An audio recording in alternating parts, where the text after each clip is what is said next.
گا کہ تمہیں سننے کا بڑا شوق تھا، عمل کتنا کیا؟ وَمَاذَا عَمِلَ فِيمَا عَلِمَ. تو یہ 5 سوال ہیں.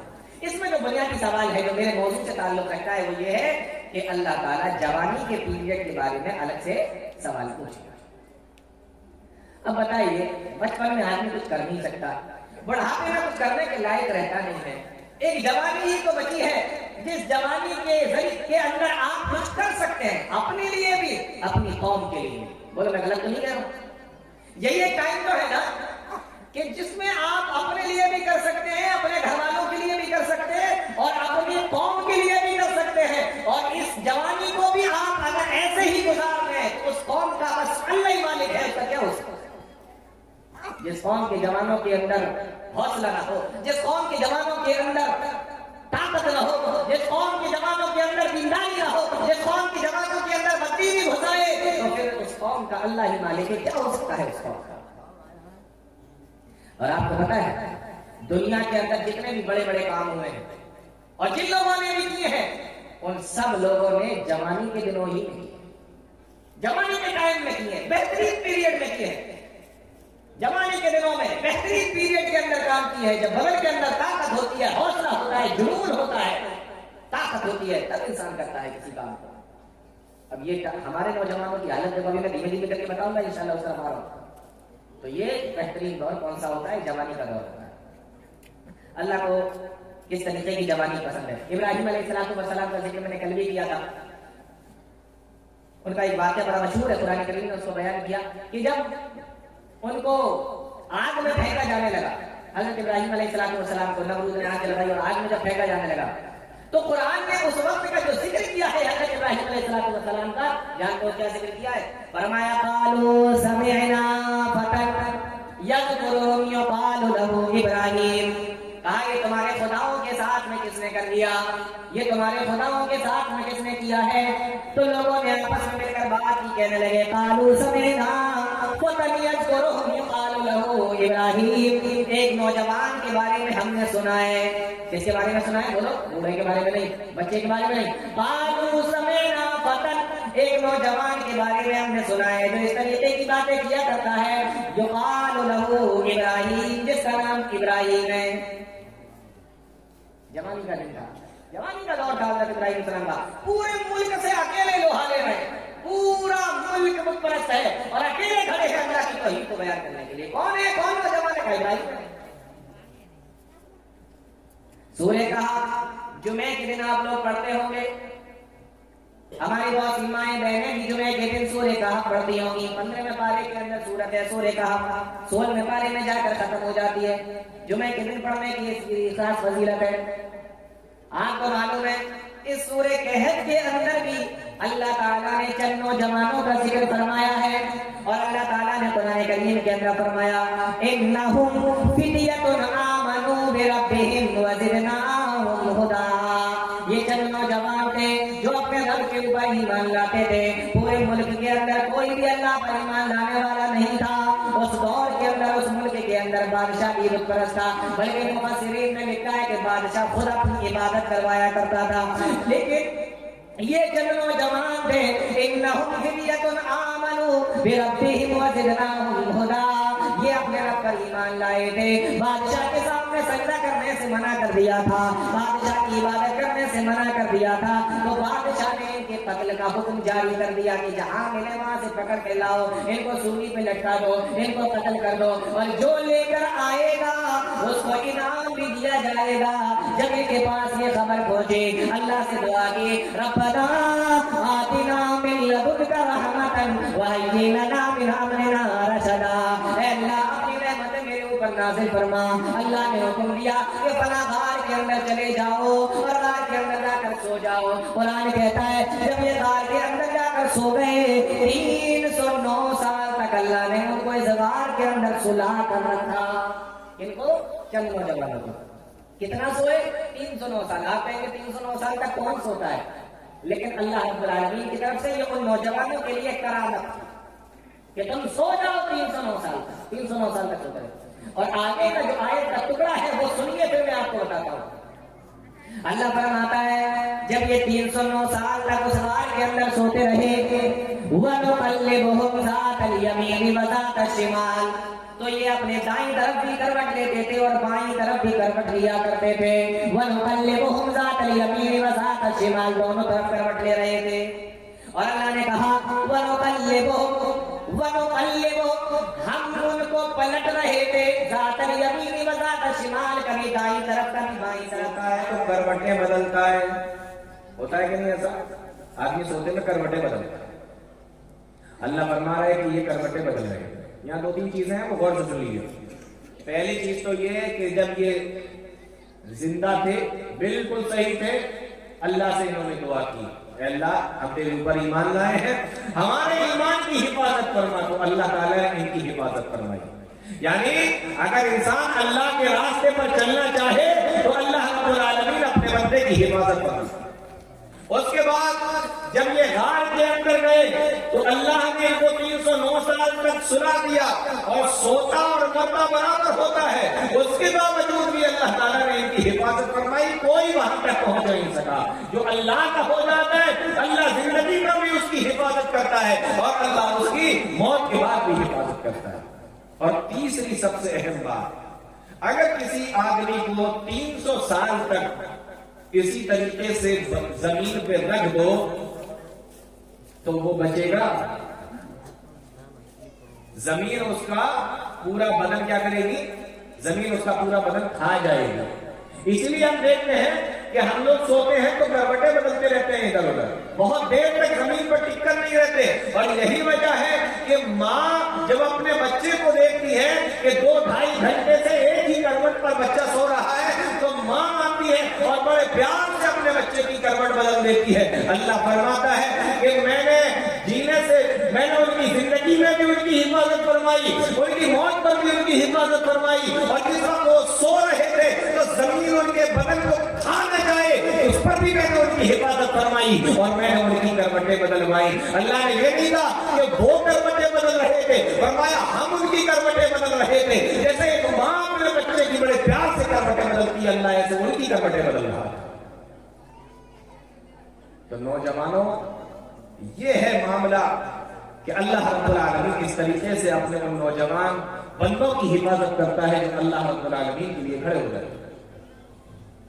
ایک نوجوان کا میں ذکر کروں گا، پھر بات آگے بڑھاؤں گا. مشہور صحابی رسول ہیں، اللہ کے نبی صلی اللہ علیہ وسلم کے پاس آئے کہ اللہ کے نبی مکہ والے بڑا ستا رہے ہیں، بڑا پریشان کر رہے ہیں، کچھ کیجیے. پیارے نبی نے فرمایا تو کوئی کام کرو، تم سارے کے سارے لوگ نا ہجرت کر کے مکہ سے ملک حبشہ چلے جاؤ. ابھی مدینہ تو بعد میں گئے تھے. تم سارے کے سارے ملک حبشہ چلے جاؤ، وہاں کا بادشاہ انصاف پسند ہے، وہاں چلے جاؤ. تاریخوں میں لکھا ہوا ہے کہ تقریباً 18 مرد اور 12 عورتیں مسلمانوں میں سے مکہ سے ہجرت کرنے کے لیے نکلے. دیکھو دل میں جا نہیں سکتے تھے، مکہ والے دیکھ لیں گے، پکڑ لیں گے، قید کر لیں گے. مؤرخین میں لکھا ہے جب رات کا وقت ہوا مسلمانوں نے اپنے گھروں کو چھوڑ دیا. آج ہجرت کی بات کی جاتی ہے، آپ کو لگتا ہے کوئی آسان سا کام ہوگا، اپنے گھر سے نکل گئے. لیکن ذرا سوچ کر دیکھو، اپنے اوپر ذرا سوچ کر دیکھو کہ پورا گاؤں خلاف ہو آپ کے، آپ کو اپنا کاروبار چھوڑنا پڑے، آپ کو اپنی دکان چھوڑنا پڑے، آپ کو اپنا مکان چھوڑنا پڑے، اپنے ماں باپ کو چھوڑنا پڑے، اپنے بیوی بچوں کو چھوڑنا پڑے، اور کوئی سامان آپ اپنے ساتھ میں نہیں لے جا سکتے ہیں، بلکہ رات کے اندھیرے میں چھپ کر آپ کو نکلنا پڑے گا. اگر آپ دن کے اجالے میں گئے تو آپ کو جان سے نہیں مارا جا سکتا ہے. ایسے وقت میں انسان کے اوپر کیا گزرے گی، ذرا سوچ کر دیکھو. تو یہ ہے معاملہ ہجرت کا. آسان چیز نہیں ہے، ہر چیز کو چھوڑ کر چلے جانا. 12 عورتیں اور 18 مرد یہ سارے کے سارے نکلے، رات کی تاریکی میں نکلے، مکہ سے نکل کر جدہ گئے، اور جدہ میں پانی کے جہاز کے راستے ملک حبشہ کی طرف چلے گئے.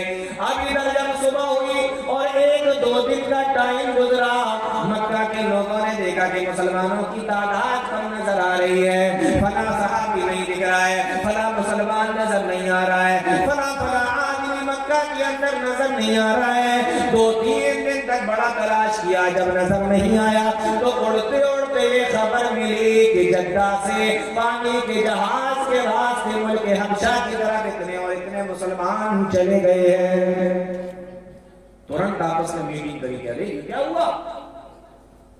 تو کہا ایک کام کرو، مکہ کا سب سے زیادہ سمجھدار انسان کون ہے؟ تو حضرت عمرو ابن عاص رضی اللہ تعالیٰ عنہ اس وقت تک اسلام نہیں لائے تھے، یہ مکہ کے بڑے ذہین، بڑے سمجھدار، بڑے سیاستدار آدمی تھے۔ کہنے لگے ان کو بھیجو، ان کے ساتھ میں کسی ایک آدمی کو اور بھیجو۔ اب یہ لوگ یہاں سے نکلے تحفے لیے تاکہ بادشاہ کے سامنے پہلے تحفے پیش کریں، اس کے بعد میں اپنی بات رکھیں۔ دیکھو آدمی اگر ایسے ہی کسی سے کچھ کہے تو اتنی جلدی آدمی مانتا نہیں ہے، لیکن اگر تحفہ دو اور اس کے بعد کہو کہ سر میرا کام ہے یہ تھوڑا سا کر دیجیے، تو آدمی سوچتا ہے کہ لاؤ بھائی جب میں نے اس کا مال رکھ لیا ہے تو اس کا کام بھی کر دیتے ہیں۔ ایسے ہی ہوتا ہے نا، تبھی تو لوگ رشوتیں لے کے جاتے ہیں اپنا کام کرانے کے لیے کہ مال دو تو کام ہوگا۔ یہ سب آپ لوگوں کی بڑے اچھے طریقے سے سمجھ میں آ رہا ہوگا، مجھے زیادہ مثالیں دینے کی ضرورت نہیں۔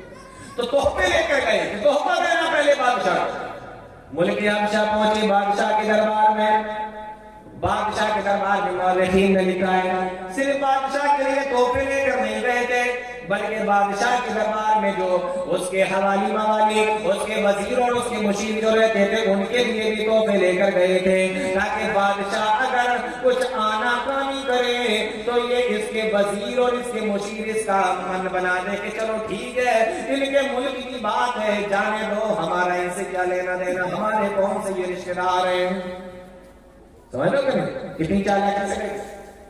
اب یہ وہاں پہنچے بادشاہ کے دربار میں، اور بادشاہ کے دربار میں جا کر کہنے لگے بادشاہ ہمارے ملک سے کچھ نوجوان، کچھ سرفرے نوجوان آپ کے ملک میں آ گئے ہیں، ہم ان کو لینے کے لیے آئے ہیں، آپ ان کو ہمیں ہمارے ساتھ میں لے جانے کی اجازت دے دیجئے۔ بادشاہ کہنے لگا کون نوجوان ہے ذرا میرے سامنے پیش کرو۔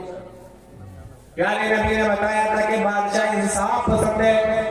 بادشاہ کہنے لگا جب تک ہم دونوں طرف کی باتیں نہیں سنیں گے تب تک ہم تمہارے ساتھ میں نہیں بھیج سکتے، تب تک ہم تمہارے ساتھ میں نہیں بھیجیں گے جب تک تم دونوں طرف کی باتیں نہیں سنیں گے۔ مسلمانوں کو بلایا گیا، میرے نوجوان ساتھیوں ذرا غور کر لو، مسلمانوں کو بلایا گیا، ادھر 18 مرد ہے، بادشاہ بیٹھا ہوا ہے، دربار لگا ہوا ہے، ادھر مکہ کے 2 لوگ کھڑے ہوئے ہیں، یہ بادشاہ کو پہلے ہی گفٹ وغیرہ دے چکے ہیں، ہدیے دے چکے ہیں، تحفے دے چکے ہیں، لینے کے لیے آئے ہیں، مسئلہ بتا چکے ہیں، مقدمہ سامنے رکھ چکے ہیں۔ بادشاہ کہنے لگا دیکھو میں تم سے کچھ بات کرنا چاہتا ہوں، تم 18 لوگ کو جواب دو گے نہیں، تم میں سے کوئی ایک امیر بن جائے، ایک قائد بن جائے اور ان میں سے وہی ہمارے سوالوں کا جواب دے گا۔ لوگوں نے آپس میں مشورہ کیا، نوجوانوں جانتے ہو ان 18 لوگوں کے اندر کون تھا جس نے بادشاہ کے سوالوں کا جواب دیا؟ پیارے نبی صلی اللہ علیہ وسلم کے چہیتے چچا ابو طالب کے بیٹے حضرت جعفر بن ابی طالب رضی اللہ تعالیٰ عنہ تھے، جو حضرت علی رضی اللہ تعالیٰ عنہ کے بڑے بھائی تھے۔ اور مورخین نے لکھا ہے بالکل نئی عمر، کیا نوجوان ہوں گے، بالکل نئی عمر کے نوجوان کا میں جواب دینے کے لیے تیار ہوں۔ کہا ٹھیک ہے، کہا یہ بتاؤ تم ہمارے ملک میں کیسے آ گئے، کیوں آئے، کس وجہ سے تم نے ہمارے ملک کو اپنا لیا؟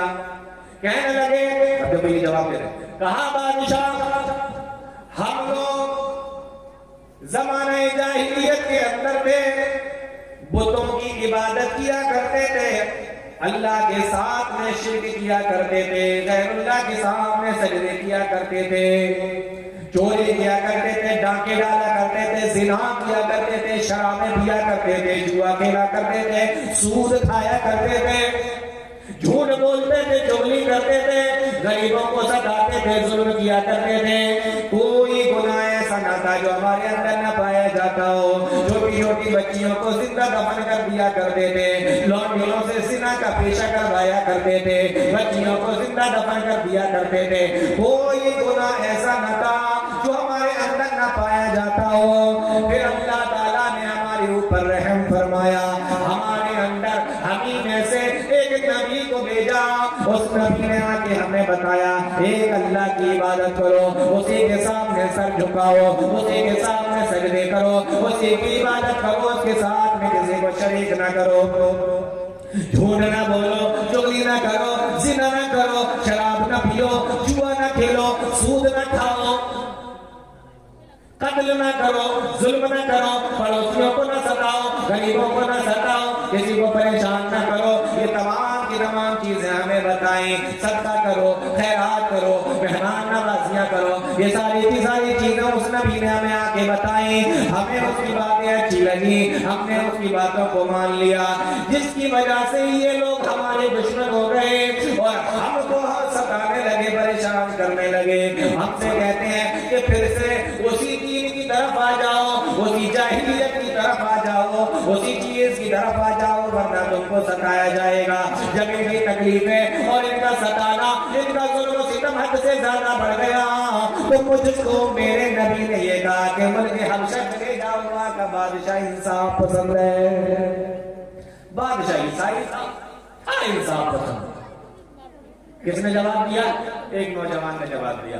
آپ پیش کر سکتے ہیں اسلام کو اس طریقے سے؟ کوئی اگر غیر مسلم آ کر، کوئی منتری آپ سے آ کر کہے بھئی آپ مسلمان ہیں، آپ کہیے میں مسلمان ہوں، آپ سے کہے کہ ٹھیک ہے، آپ اپنے اسلام کی کچھ چیزیں، اچھی باتیں ہمیں بتائیے، آپ بغلیں جھانکنے لگیں گے، بغلیں جھانکنے لگیں گے۔ آپ اسلام کو فالو کرتے ہیں، آپ اپنے اسلام کے بارے میں کچھ اچھی باتیں، کچھ اچھی چیزیں، آپ اپنے اسلام کا انٹرو ہمیں بتائیے، ذرا تعارف کرائیے۔ کیا بتائیں گے آپ اس کو؟ کیسے بتائیں گے آپ اس کو؟ اور یہاں صرف بتانا نہیں ہے، بلکہ اگر بادشاہ کو ہم مطمئن نہیں کر پائے تو بادشاہ سارے مسلمانوں کو ان کے ساتھ میں واپس مکہ بھیج دے گا، اپنے ملک سے نکال دے گا، اور مکہ لے جا کر جو لوگ ہم سے پہلے سے زیادہ ہماری اوپر ظلم و ستم کرنے لگیں گے۔ تو بتانا بھی ایسے ہے کہ سامنے والا پورے طریقے سے سیٹسفائی ہو جائے، مطمئن ہو جائے، اس پہ اطمینان ہو جائے۔ بادشاہ کہتا ہے اچھا ایک نبی آئے ہیں؟ کہا جی ہاں۔ کہا جتنے نبی آتے ہیں ان کے اوپر کوئی کتاب آتی ہے، عیسیٰ علیہ السلام پر بھی کتاب آئی تھی، موسیٰ پر بھی آئی تھی، داؤد پر بھی آئی تھی، ابراہیم پر بھی آئی تھی، تو جو نبی اللہ دنیا میں بھیجتا ہے، رسول بھیجتا ہے، ان کو کتاب دیتا ہے، آپ کے نبی پر بھی کوئی کتاب آئی ہے؟ کہاں آئی ہے؟ کہا کچھ یاد ہے؟ کہاں یاد ہے؟ کہا سنا سکتے ہو؟ کہاں سنا سکتا ہوں؟ کہا سنا۔